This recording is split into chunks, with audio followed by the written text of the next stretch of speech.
வணக்கம் நண்பா. ஸோ இன்றைக்கி நம்ம என்ன படத்தை பற்றி பார்க்க போகிறோம் அப்படின்னா, லாஸ்ட் வீக் தியேட்டர்ஸில் ரிலீஸ் ஆகியிருந்த வருஷங்களுக்கு சேஷம் படம் எப்படி இருக்குது அப்படின்னு சொல்லிட்டு தான் பார்க்க போகிறோம். ஸோ நம்ம லைஃப்பில் வந்து நிறையா படங்கள் பார்ப்போம். நான்லாம் ஒரு வருஷத்துக்கே பார்த்திங்கன்னா கிட்டத்தட்ட ஒரு 300-400 படமாவது வந்து பார்த்துருவேன் ஒரு வருஷத்துக்கு. ஸோ அப்படி நம்ம பார்க்குற பல படங்கள் பார்த்திங்கன்னா வந்து அந்த மொமெண்ட் நம்ம நிறையா படங்களை வந்து என்ஜாய் பண்ணுவோம். ஸோ அதுக்கப்புறம் அந்த படங்கள் வந்து அப்படியே மறந்துடுவோம். பட் ரொம்ப சில படங்கள் தான் பார்த்திங்கன்னா வந்து அந்த படம் நம்ம பார்த்து முடிச்சதுலேருந்து அப்படியே நம்ம கூட தங்கிடும். அது வந்து நம்மளை விட்டு போகவே போகாது.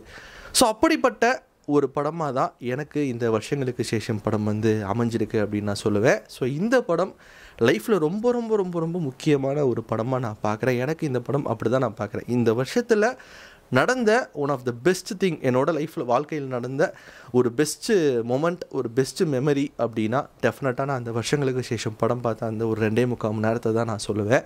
ஸோ அப்படிப்பட்ட ஒரு இம்பேக்டை கொடுத்த ஒரு படம் தான் இந்த வருஷங்களுக்கு சேஷம். ஸோ இந்த படம் பிரணவ் மோகன்லால் அண்ட் தயான் சீனிவாசன், கல்யாணி பிரியதர்ஷன், இந்த மாதிரி நிறைய பேர் நடிச்சிருக்கிறாங்க. ஃபஸ்ட்டு இந்த படம் நம்ம பார்க்குறதுக்கான மெயின் காரணம் வினித் ஸ்ரீனிவாசன் அப்படிங்கிற ஒரு மனுஷன் தான். ஸோ அந்த மனுஷனோட முன்னாடி ப்ரீவியஸ் படங்கள்லாம் பார்த்துருப்போம். லாஸ்ட்டாக ஹிருதயம் பார்த்துருப்போம். ஸோ அந்த படம் தமிழ்நாட்டிலே வந்து ஒரு மிகப்பெரிய சம்பவத்தை பண்ணிச்சு. நிறைய பேத்துக்கு பிடிச்ச, இப்போ வரைக்கும் பயங்கர ஒரு ஹார்ட் டச்சிங் படமாக வந்து அமைஞ்ச ஒரு படம் தான் அந்த ஹிருதயம்.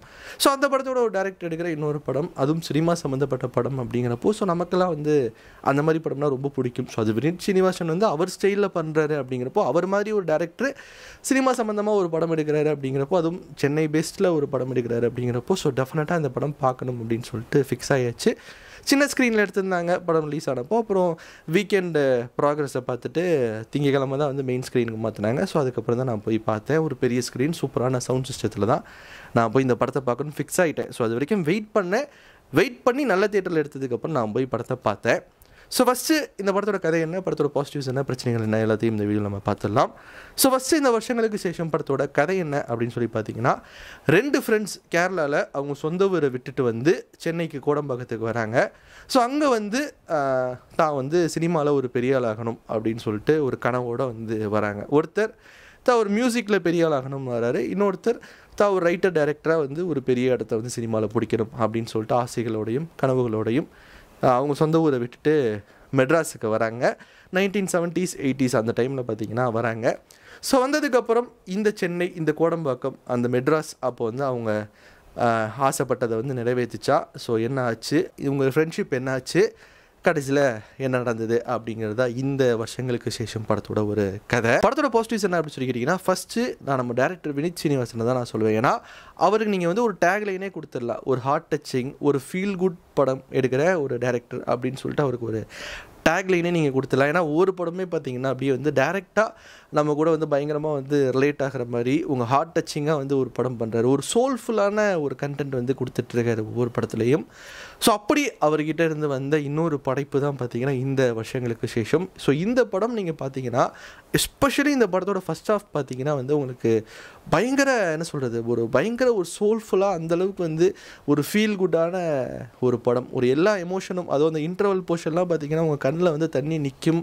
சில பேர்லாம் கண்ணிலேருந்து தரையாக தண்ணி ஊற்றும். ஸோ அந்த மாதிரி பார்த்திங்கன்னா ஒரு பயங்கரமான ஒரு ஃபீல் வந்து இந்த படம் வந்து கொடுக்குது. ஸோ அதுதான் நம்ம வினித் ஸ்ரீனிவாசன் அதில் தான் வந்து ஸ்பெஷலிஸ்ட் அப்படின்னே வந்து சொல்லலாம்.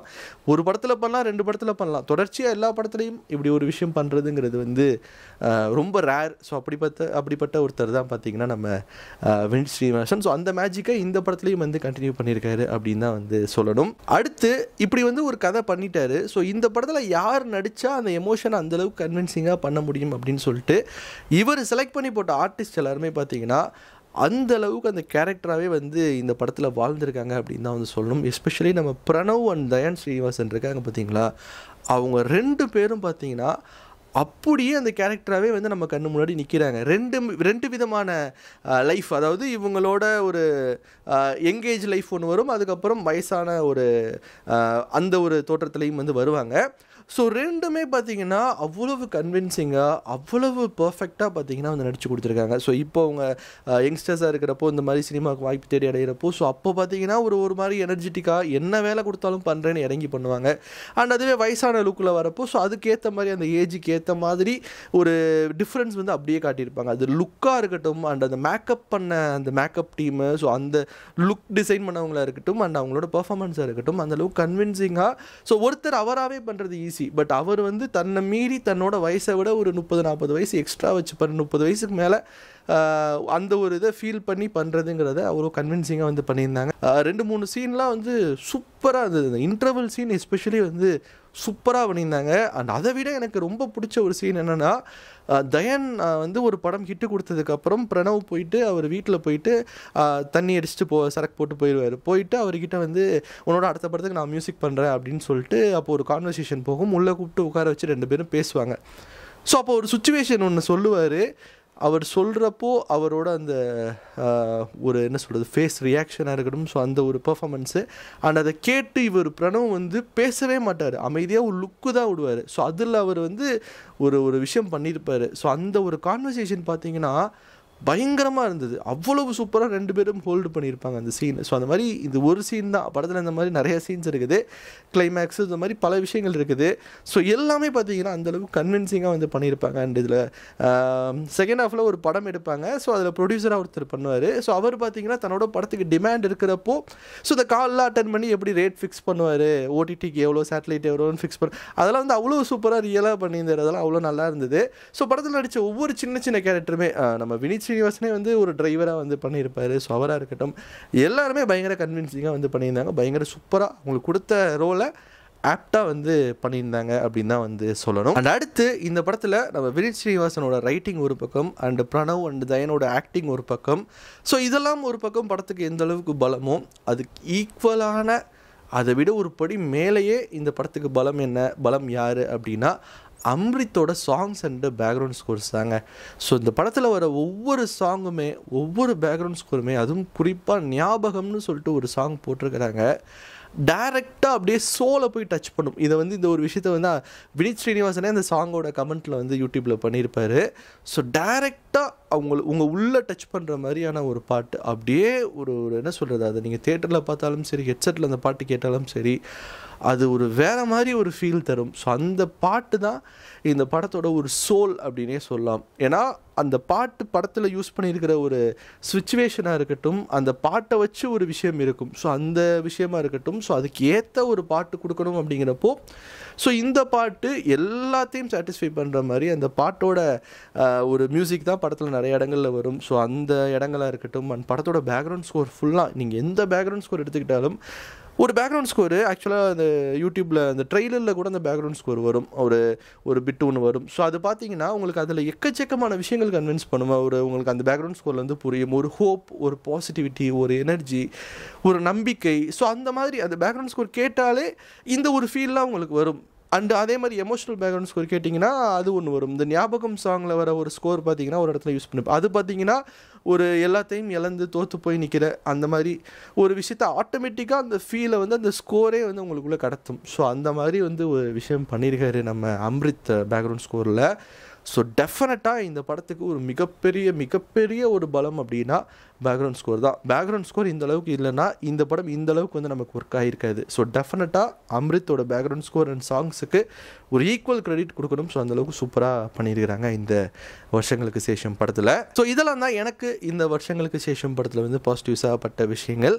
படத்தில் என்ன பிரச்சனை அப்படின்னு சொல்லி கேட்டிங்கன்னா டெஃபினட்டாக சில பிரச்சனைகள் இருக்குது. ஏன்னா ஃபஸ்ட் ஆஃப் பார்த்தீங்கன்னா ஒரு சூப்பராக இருக்கும். ஃபஸ்ட்டு ஆரம்பிக்கிறப்ப கொஞ்சம் பொறுமையாக ஆரம்பித்து 2 பேர்த்தையும் இன்ட்ரடியூஸ் பண்ணி அவங்க 2 பேரும் ஃப்ரெண்ட்ஸ் ஆகி, ஸோ அதுக்கப்புறம் இவங்க கோடம்பாக்கத்துக்கு கிளம்பி மெட்ராஸுக்கு கிளம்பி வந்ததுக்கப்புறம் படம் வந்து இன்னும் வேறு அடுத்த கட்டத்துக்கு வந்து போகும். ஸோ அவங்க மெட்ராஸ் வந்ததுக்கப்புறம் பண்ணுற ஒவ்வொரு விஷயங்களும் பார்த்தீங்கன்னா வந்து அவ்வளோ சூப்பராக, அவ்வளவு நீங்கள் சினிமா சம்மந்தப்பட்ட ஃபீல்டு ஏதாவது இருந்தீங்க இல்லை அதுக்கு ட்ரை பண்ணிகிட்டு இருந்தீங்க அப்படின்னா உங்களுக்குலாம் பயங்கரமாக வந்து கனெக்ட் ஆகும். ஸோ அதுக்கப்புறம் இந்த இன்டர்வல் போல் பார்த்தீங்கன்னா ஆல்மோஸ்ட் படமே முடிஞ்சுது அப்படிங்கிற ஒரு ஃபீல் தான் வந்து வரும். ஏன்னா உங்களுக்கு இன்டர்வலில் பார்த்தீங்கன்னா அப்படி ஒரு விஷயம் தான் வந்து வச்சுருப்பாங்க. ஸோ படமே வந்து பயங்கர லென்த்தாக ஒரு 2.25 மணி நேரம் ஓடுற படம். ஸோ ஃபஸ்ட் ஹாஃபே பார்த்தீங்கன்னா வந்து உங்களுக்கு ஒரு அரை நாள் ஓடுற மாதிரி ஒரு ஃபீல் இருக்கும். பட் எந்த இடத்துலையும் வந்து உங்களுக்கு போர் அடிக்காது, லேக் ஆகாது. ஸோ அதனால் அந்த ஃபஸ்ட் ஹாஃப் பொறுத்த வரைக்கும் வந்து உங்களுக்கு எந்த பிரச்சனையுமே கிடையாது.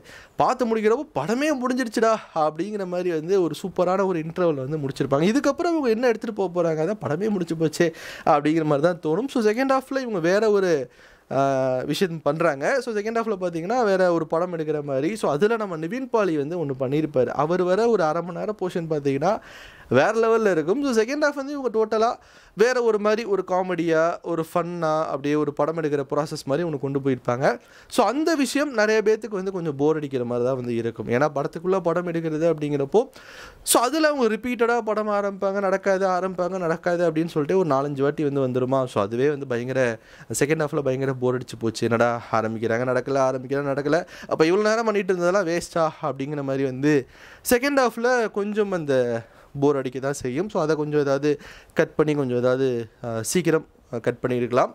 ஸோ அது ஒரு பிரச்சனையாக பட்டது படம் பார்க்குறப்போ. செகண்ட் ஹாஃப் ஏன்னா ஃபஸ்ட் ஹாஃப்லேயே படம் முடிஞ்சு போச்சு. ஸோ அதுக்கப்புறம் செகண்ட் ஹாஃப் கொஞ்சம் இழுத்து வச்சு பண்ண மாதிரி தான் வந்து செகண்ட் ஹாஃப் ஃபீல் ஆச்சு.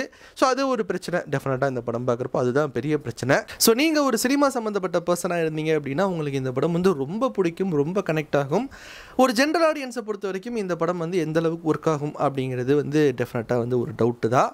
ஏன்னா ஜென்ரல் ஆடியன்ஸை பொறுத்த வரைக்கும் ஒரு நல்ல படம் பார்த்தண்டா அப்படிங்கிற ஒரு ஃபீல் இருக்குமே தவிர ஒரு சூப்பரான ஒரு பயங்கரமான ஒரு படம் பார்த்தண்டா அப்படிங்கிற மாதிரிலாம் வந்து டெஃபினட்டாக வந்து அந்தளவுக்கு சினிமா பர்சன் அளவுக்கு வந்து உங்களுக்கு அந்தளவுக்கு ஒரு கனெக்ட் இந்த படம் வந்து டெஃபினட்டாக கொடுக்குறது வந்து டவுட்டு தான். எஸ்பெஷலி இந்த செகண்ட் ஹாஃப் பார்த்தீங்கன்னா உங்கள் படம் எடுக்கிற போர்ஷன்லாம் வந்து அது அந்தளவுக்கு பயங்கரமாக ஒர்க் ஆச்சா அப்படின்னு கேட்டிங்கன்னா இல்லை அப்படின்னு தான் நான் சொல்லுவேன். காமெடி ஓகே எங்கெங்கே ஒர்க் ஆச்சு. நிவின் பாலி வர சீன்லாம் வந்து அவரையே டேமேஜ் பண்ணி ஒரு விஷயம் பண்ணியிருக்காரு.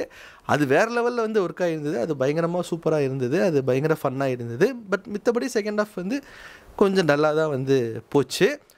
ஸோ என்னை பொறுத்த வரைக்கும் இந்த படம் எப்படிப்பட்ட ஒரு படம், மொத்தத்தில் இந்த படம் எப்படி இருக்குது அப்படின்னு சொல்லி கேட்டிங்கன்னா ஸோ இந்த படத்தில் ஒரு 10% வந்து தமிழ் இருக்கும். ஏன்னா இந்த ஃபஸ்ட் ஹாஃபில் வந்து அவங்க மெட்ராஸுக்கு வர மாதிரி தான் வந்து காட்டுவாங்க. ஸோ அதர் கேரக்டர்ஸ் பேசலாம் வந்து தமிழில் தான் வந்து பேசுவாங்க. ஒரு 10% தமிழ், 90% மலையாளம் தான் இந்த படம் வந்து பண்ணியிருக்கிறாங்க.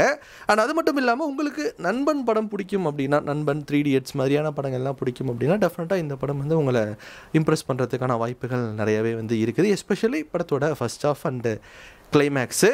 பட் என்னை பொறுத்த வரைக்கும் பர்சனலாக இந்த படம் எப்படி இருந்தது அப்படின்னு கேட்டிங்கன்னா இந்த 2024 இதுக்கு முன்னாடி வந்த மலையாள படங்கள் எல்லாத்தையும் கம்பேர் பண்ணுறப்போ எனக்கு அதெல்லாம் விட இந்த வருஷங்களுக்கு சேஷம் படம் வந்து ரொம்பவே பிடிச்சிருந்தது அப்படின்னு தான் நான் சொல்லுவேன். ஸோ நீங்கள் பாருங்களேன், அப்ரஹாம் ஓஸ்லர் வந்து நல்லா இருந்தது.